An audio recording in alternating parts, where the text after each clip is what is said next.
Welcome to Digital Marketing for Contractors, a podcast for home improvement contractors to help you crush your lead goals and take your business to the next level. Join us each episode as we give you powerful insights and practical tips on the best digital marketing strategies to help you grow your home improvement business. Let's get started. Hello and welcome back. I'm Janet. I am the founder of Fat Cat, and I've got, as always, or as often with me here, Caitlyn, co-owner of Fat Cat Strategy. Say hey, Caitlyn. Hey, Caitlyn here. So what are we doing today? We're doing something a little bit different. So as you know, this is our Digital Marketing for Contractors podcast. We are going to today give a roundup of basically what's going on in the industry. Is there news? Is there trends? What's going on the digital marketing side of things? And we're going to try to do that in less than 30 minutes. Yeah, so it's a little bit of a news roundup. We've got some surveys that have come out, some lists that have come out. So and we'd love your feedback. If this is not helpful, let us know. But we're going to try to do it maybe monthly. Yeah, we'll see. So, there's a lot of news going on. Yeah, there's news in the industry, and we're just trying to help you stay on top of all of the different things that we read and see and the things that come across our desk during the course of a day. A lot of things come across our desk. Oh, so many things. And so that being said, I mean, summer obviously just came to an end. Labor Day was last weekend. Whenever you're listening to this, I mean, we're wrapping some things up. There were some headlines that are worth noting going into the fall from a couple of really credible industry sources. Janet's going to share what those headlines are, and then we're going to talk a little bit about those. Yeah, so let's talk about the two big headlines that we've been reading and talking about here inside of Fat Cat.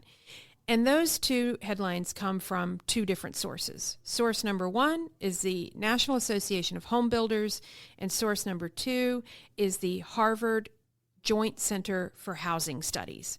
So on one hand, you've got the Home Builders Association that has this actually, honestly, a little bit gloomy headline coming out of it. It's not even a little bit. It's just straight up gloomy. Yeah. So the National Association of Home Builders said that July of 2025 marked 16 consecutive months of a falling housing market index. So that means every month for 16 months, the index that they track and that kind of tracks like the health of the home building industry, that index is trending down. And we all know, even though I said a lot of words, if you're looking at a chart, you want the line to go up and to the right, not down. And so the home builders are saying line's going down. And in fact, 38% of builders who were surveyed in July reported that they are actually cutting their prices.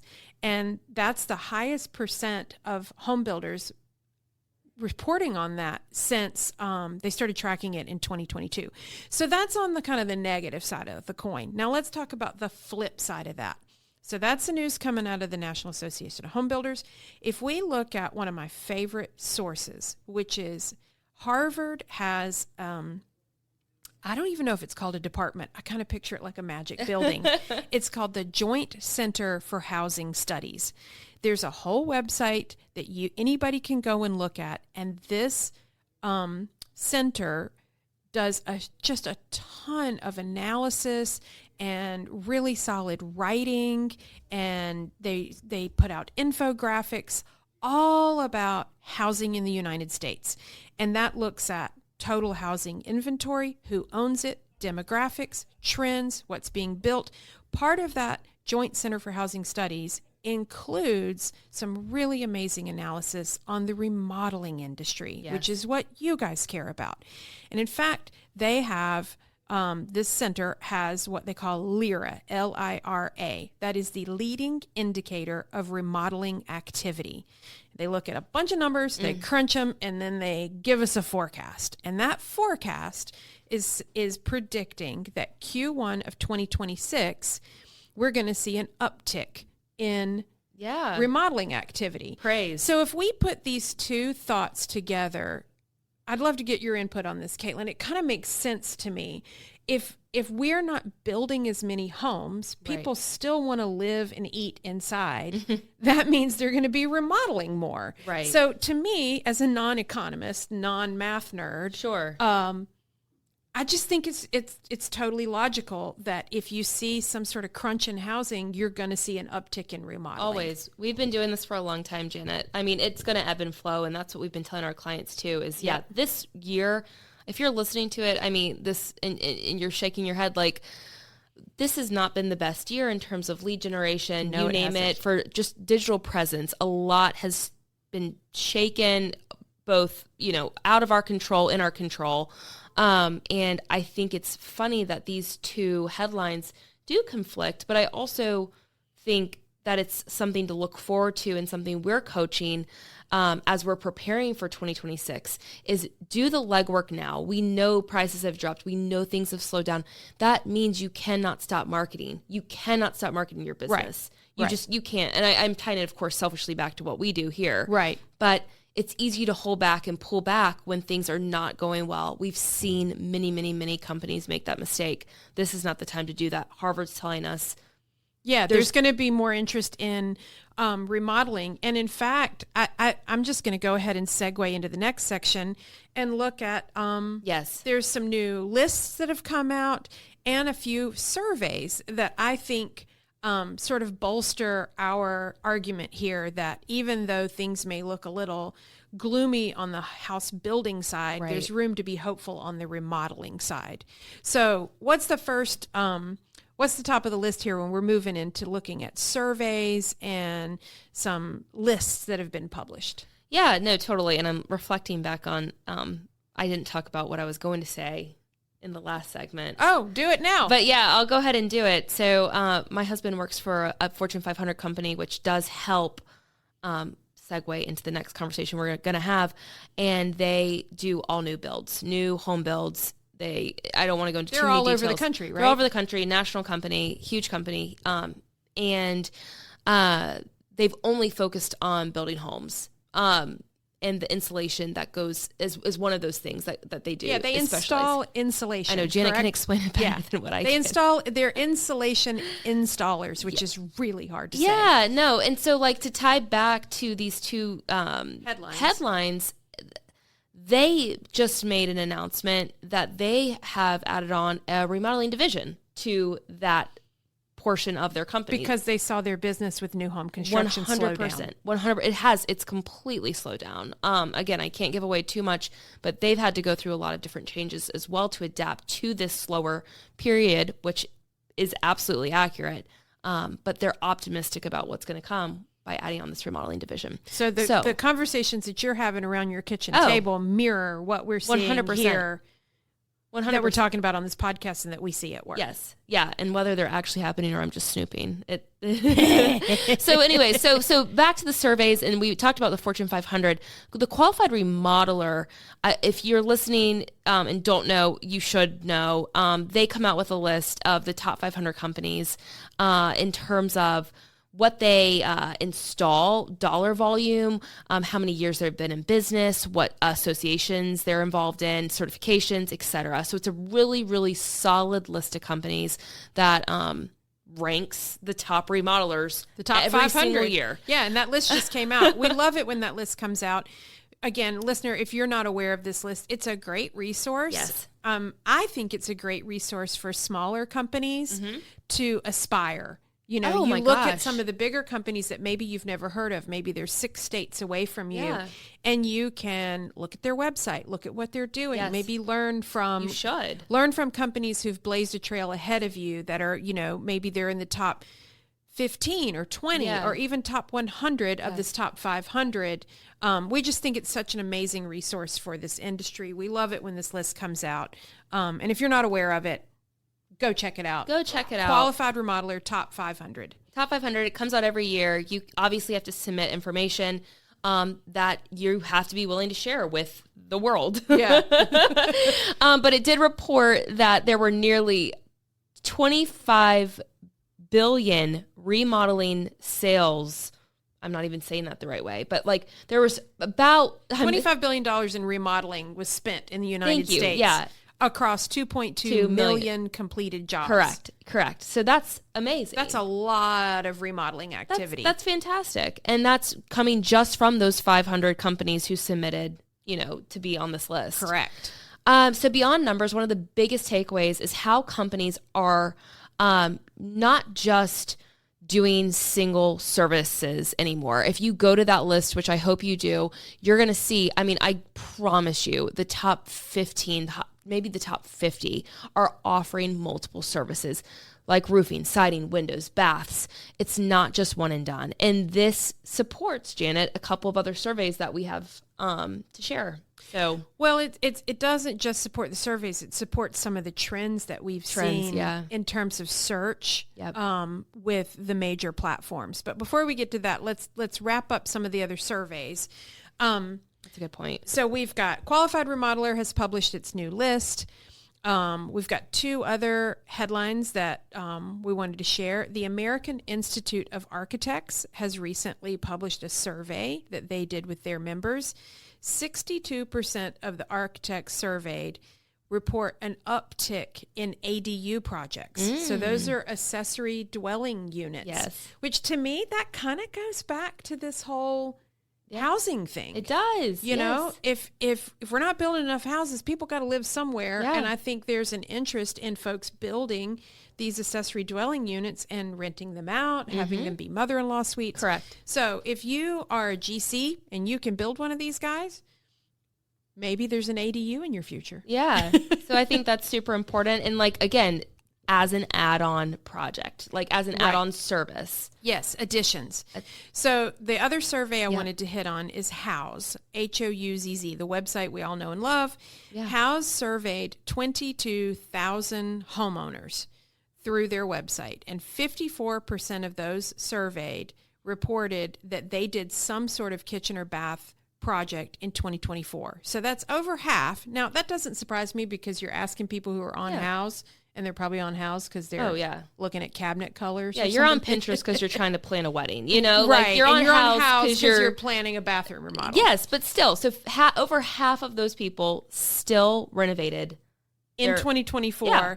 Now, the one thing that also mirrors what we've seen is, according to the survey results, the median budget for those projects dropped about $4,000 compared to 2023. So more than half of people are remodeling, but they're spending slightly less on the overall project. That ties back to what the HBA was saying about builders having to cut their prices. Yes. So that goes hand in hand. Yes.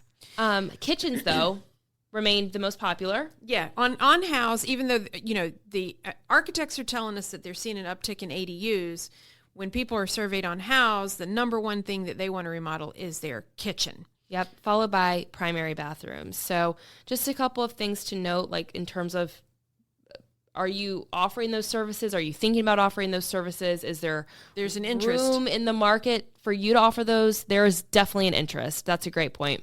So because we're digital marketers, we obviously love these surveys. We love these resources. Most of them did come directly from Pro Remodeler, linked back to those specific sources. Anyways, we always reference Google search trends. That's where we live and breathe to make a lot of decisions, from your SEO to your PPC to what's working on your website, etc. Google search trends. It's a free tool. You can use it. Go find it.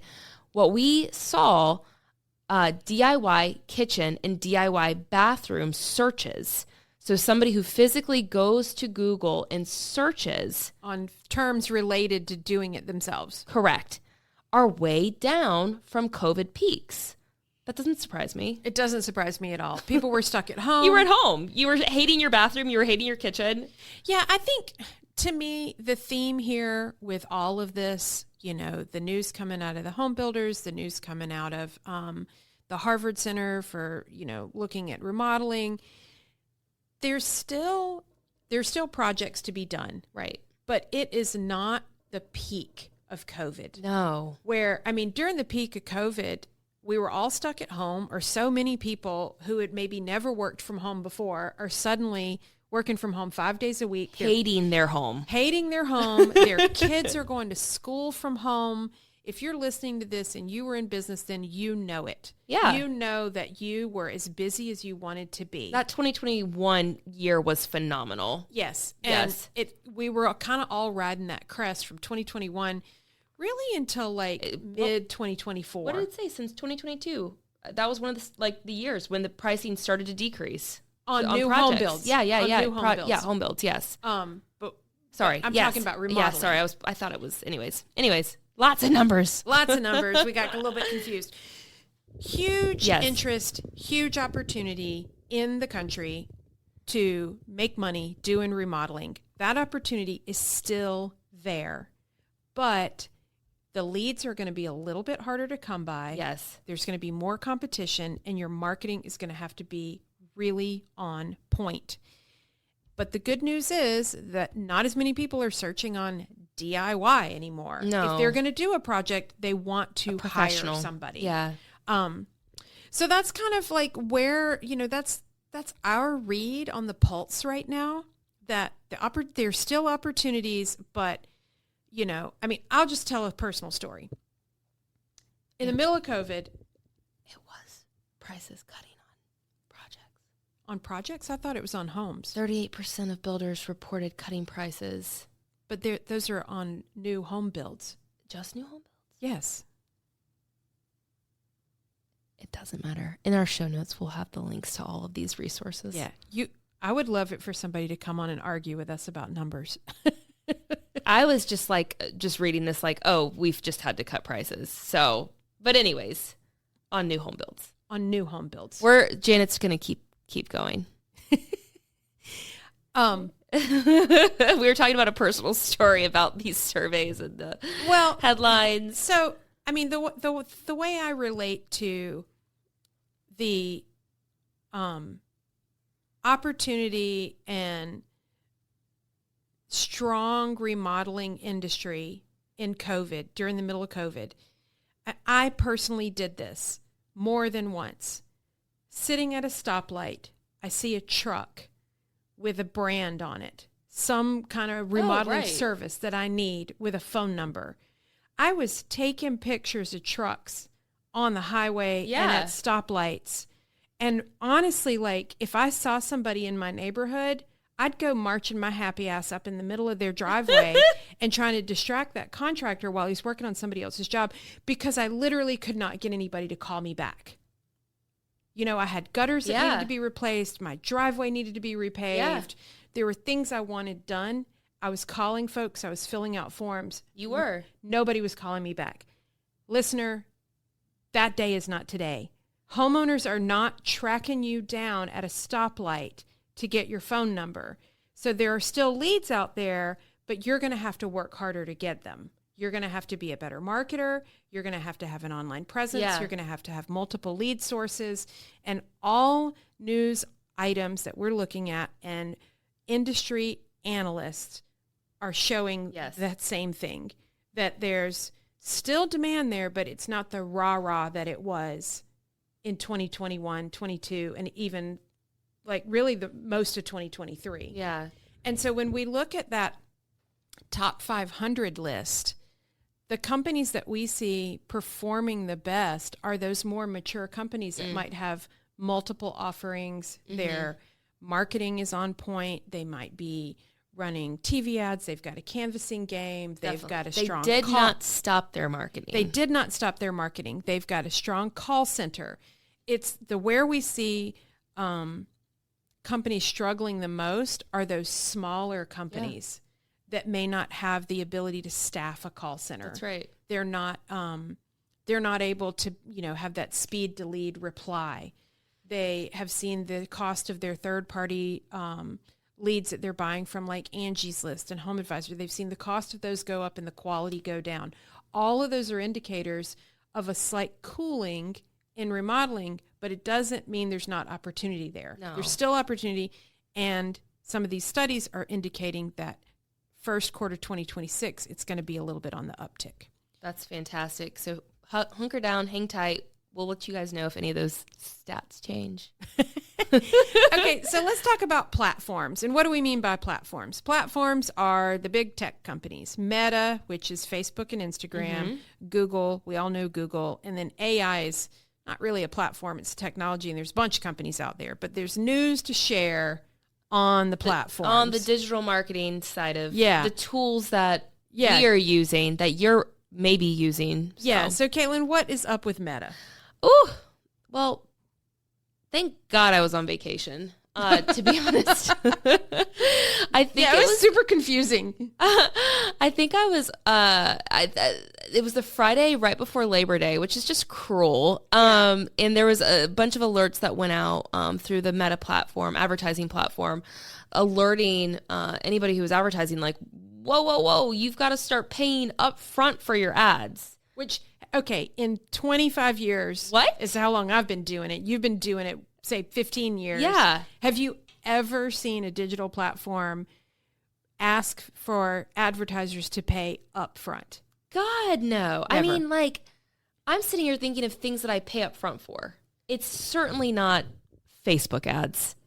No, I don't even know how that would work, because digital ads are based on the activity, whether you're clicking, whether the ad was displayed to somebody, whether the video was shown. Correct. So how do you bill in advance for that? So you can't, and Meta took that back, undid it, hit the undo button. So they made this big stink the Friday before Labor Day, and then come Tuesday, they were like, psych, we didn't mean any of that. This is hard, and let's not do that. We have other things to worry about. So that was a quick thing with Meta. I think a takeaway there is, whether it's you or your agency in the platform, and you're getting alerted from any of these resources that you are paying a lot of money to use, take a beat, pause.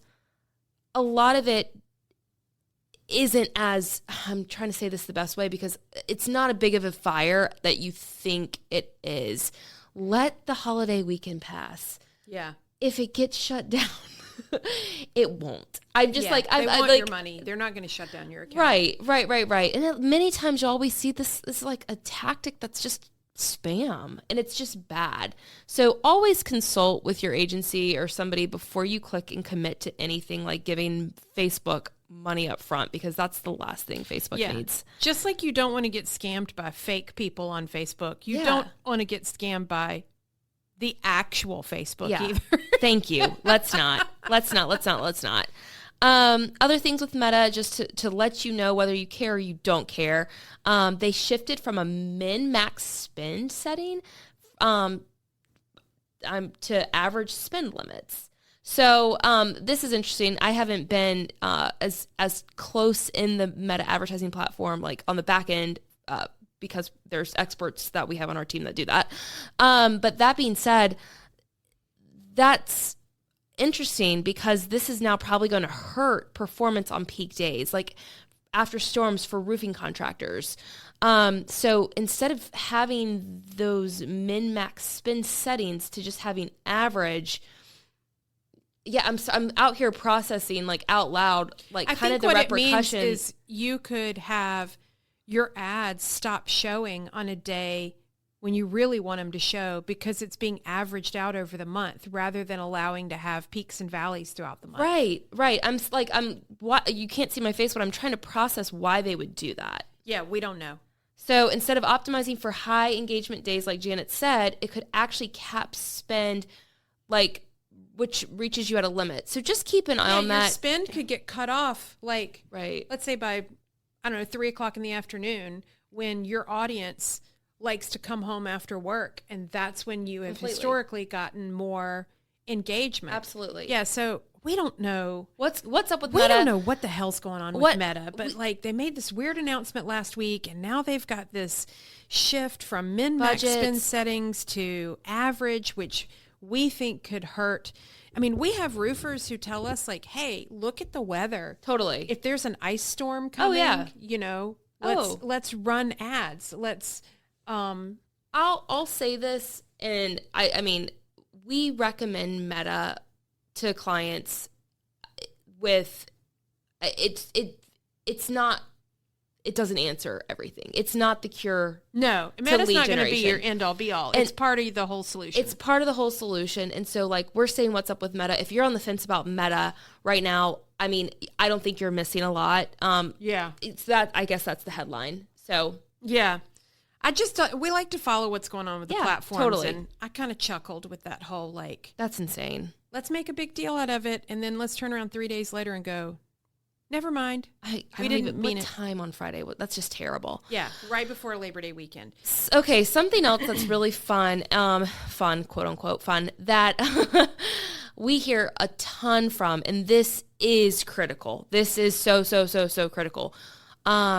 Review management is dominating across industries. This isn't news. You guys know this. If you're, again, a remodeling contractor and you don't have reviews, I am quite unsure how you're in business. Not to just be but I think not just I that, think I the know. headline is Yes. is the platforms, Correct. specifically Google, are taking it even a step further, even more serious. So right. we know that reviews have been critical to service businesses for years. Have to be. But there's a new study coming out of Yext, Y-E-X-T, which is another, industry analysts that we follow. Yes.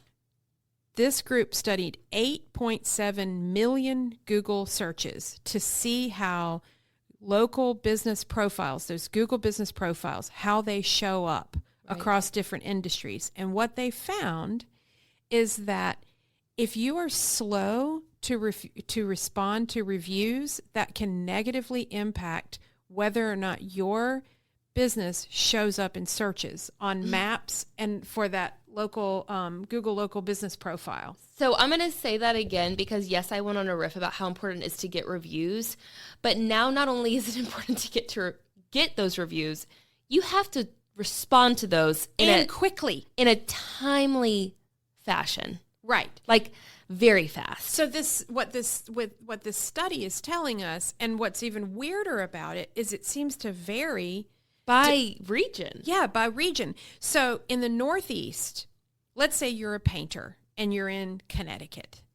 If you take 2 weeks to respond to somebody that leaves you a review, that's not going to have as big of an impact on whether or not your painting business shows up when someone searches for a painter. It's not going to have as big of an impact as if you were in Atlanta. Right. So in the South and the West, if you are slow to respond to reviews, that could make it so that your Google business profile just doesn't even show up. Correct. When people are searching for your services.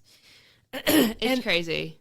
And then in the Midwest, what the survey found is that even if you get a review on the weekend and you're slow in responding, it can hurt your online visibility. Yeah, that's insane. So we'll put links to all this stuff in the show notes. I was frankly surprised at this. We've always known reviews are critical. We preach it to our clients, get reviews. The news headline here is not only get the reviews, but you have to respond to them, both the positive and the negatives, and you have to do it lickety-split. Lickety-split. I think the regional side of things and the industry side of things is weird, and I would take that with a grain of salt. Yeah. Because, this was published, I just looked, like August 15th, 2025. Google's going to do Google. They're going to change what they're going to change. Yeah. But please respond to those reviews. We at Fat Cat have several tools that offer a solution to respond to those quickly. But say take that task off your plate. Yeah, that totally can take that task off your plate. So one, reach out to your agency, see if they have a tool that implements to help you responding to reviews quickly, because that's so critical. If you don't work with an agency, it's not in the budget right now, assign a dedicated responder. Like, I don't know how many reviews you're getting a day, but just make sure you respond to those. Maybe it's your office manager, the person who answers your phones, or even the person that does your bookkeeping. I have the joy somehow of receiving an email every single time one of our clients gets a review. So you can have a setting that person also gets a review or gets an email, and they can just click. Go ahead and have some templated responses that they can copy and paste, make minor edits to. Yeah. Because what this Search Engine Journal report is telling us is that the timeliness in your response impacts your online visibility. Yeah, absolutely. Were we going to mention something about?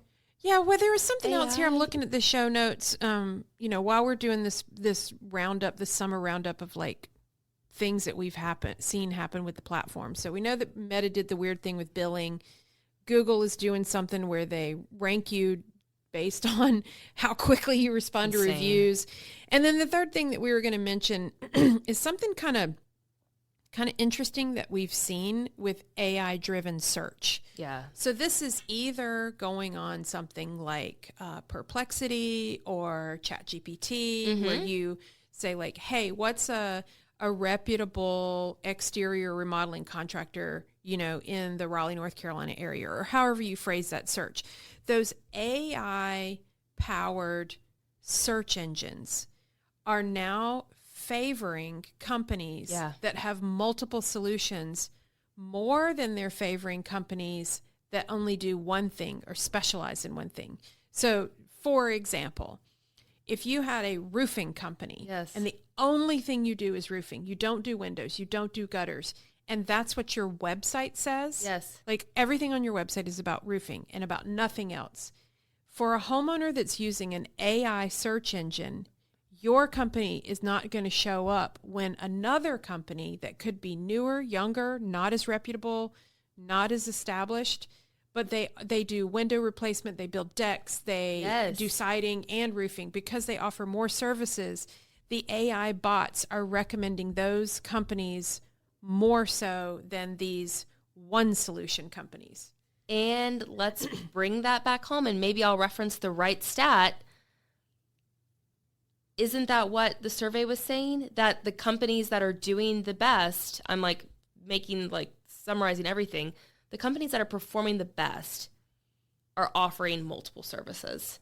Yeah, that was one of the findings that came out of that Harvard study. Harvard study, yes. Yeah. So like that tracks. Yeah. So not only is Google preferring you or any AI search. The AI generated search. AI meaning, like I was thinking Gemini AI. Yes, OpenAI, Perplexity, whatever you're using on search for AI. Those AI summaries, wherever you're seeing them. Your business is showing up if you have multiple services offered. So. But not showing up as strongly if you specialize in one service. So, it's interesting. I'm frankly kind of curious about, we have had such amazing relationships over the past 10 years with companies that only do bathrooms. Yeah. They just do. They still. Yeah. And those companies, we're still seeing those companies perform very strongly right now. So I'm just, it's a little bit of a head scratcher. Like, how does that AI preference for contractors that offer multiple services, what does that mean for one-day bathroom contractors? I honestly don't have an answer to that. Right. And if you're looking, I guess I'm not going to riff too much on it, but I guess if you are looking for a bathroom remodeling company through AI, I would just be interested to see what shows up.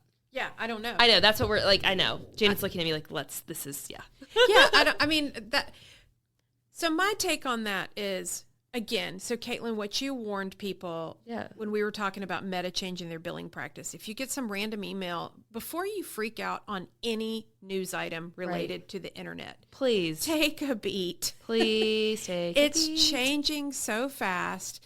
And yes, we're seeing this kind of trend with AI-generated search results. But at this moment, I don't know that those are the predominant search results. People are still using Google the quote-unquote old way. Yes. So your Google business profile is still king for now, as of September the 3rd, 2025. Yes. But it's just something to watch. Yeah. It's something to watch, and it's a rapidly evolving story. So bottom line for the fall, I think this was a good long episode. Lots of updates, lots of opinions, whether they're right or wrong. There are opinions, and digital marketing is going to change. We're reading the news and chatting about it. Yeah, we're chatting about it. I think Janet already nailed it. You got to make sure to work on your review game, no matter what. You have to set up a system to generate reviews and respond to those same day, if not faster. Yeah, and if we're looking at the information coming out of that Harvard Center for Joint Housing Studies, the prognostication is that remodeling is due for an uptick and a stronger year-over-year performance starting Q1 next year. Yes. Which is 4 months away? Woohoo! So keep marketing, keep fighting for those jobs. A little bit of sunshine might be coming to remodeling. It will. While home builders could still be struggling. Yeah, absolutely. Well, as always, we're here. Yeah, we'd love to hear feedback if you found this episode helpful, or if you'd rather go back to talking about like one tactic at a time. This is sort of a news roundup. Our first news roundup, hopefully not the last. But as always, please share this with your friend in the industry. Subscribe. It's so easy to subscribe wherever you listen to your podcast, so you do get notified. I get a notification every Wednesday morning on my phone that a new Digital Marketing for Contractors podcast has released. So you can get that too if you subscribe to us. And please, speaking of reviews, leave us a review. That's all we have. Until next time. Until next time, y'all. Thank you. Thank you. Digital Marketing for Contractors is created by Fat Cat Strategies. For more information, visit fatcatstrategies.com.